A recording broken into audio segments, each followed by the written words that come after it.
একাত্তরের স্বাধীনতা এবং 24-এর গণঅভ্যুত্থানকে পরস্পর বিরোধী হিসেবে আখ্যায়িত করবার যে নীল চক্রান্ত আমরা দেখতে পাই, আমরা সেটার তীব্র বিরোধিতা করি। সেই সমস্ত অধ্যায়ের মধ্যে একাত্তরের স্বাধীনতা যুদ্ধ অন্যতম একটি উজ্জ্বল অধ্যায়।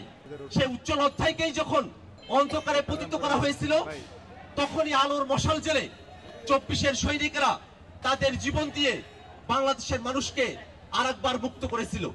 71-এ আমরা যে স্বাধীনতা অর্জন করেছিলাম, সাম্য, মানবিক মর্যাদা এবং সামাজিক সুবিচারের যে বাংলাদেশ আমাদের পাওয়ার কথা ছিল, স্বাধীনতার 54 বছর পরে এসেও স্বাধীনতার ঘোষণাপত্রের সেই সাম্য, মানবিক মর্যাদা এবং সামাজিক সুবিচারের বাংলাদেশ থেকে আমরা বঞ্চিত হয়েছি।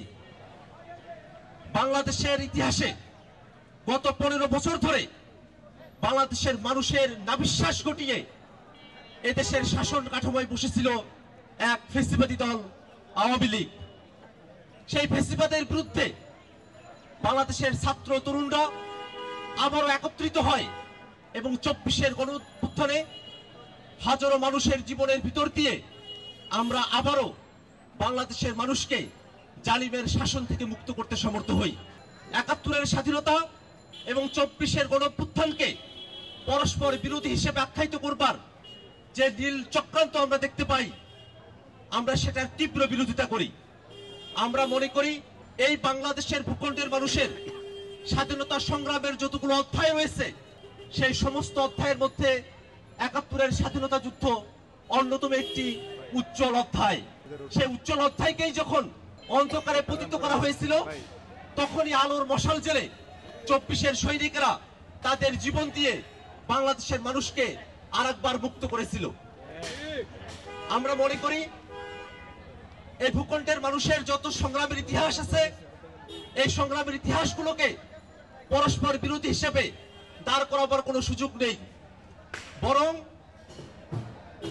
71-এর স্বাধীনতার যে ধারাবাহিকতা, 24-এর অভ্যুত্থান সংগঠিত না হলে সেটাকে রক্ষা করা সম্ভবপর ছিল না।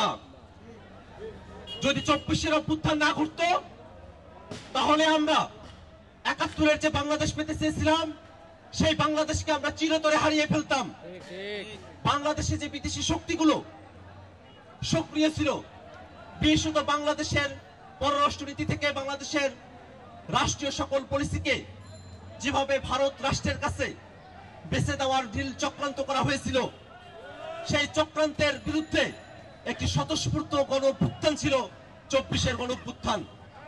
যে গণঅভ্যুত্থানে বাংলাদেশের মানুষ দিল্লি না ঢাকা, ঢাকা ঢাকাই স্লোগানের মধ্য দিয়ে বাংলাদেশে ভারতের আধিপত্যবাদ, দিল্লির আধিপত্যবাদের বিরুদ্ধে তাদের শক্ত অবস্থান জানান দিয়েছিল। আমরা মনে করি বাংলাদেশের স্বাধীনতা যুদ্ধে যারা জীবন দিয়েছেন,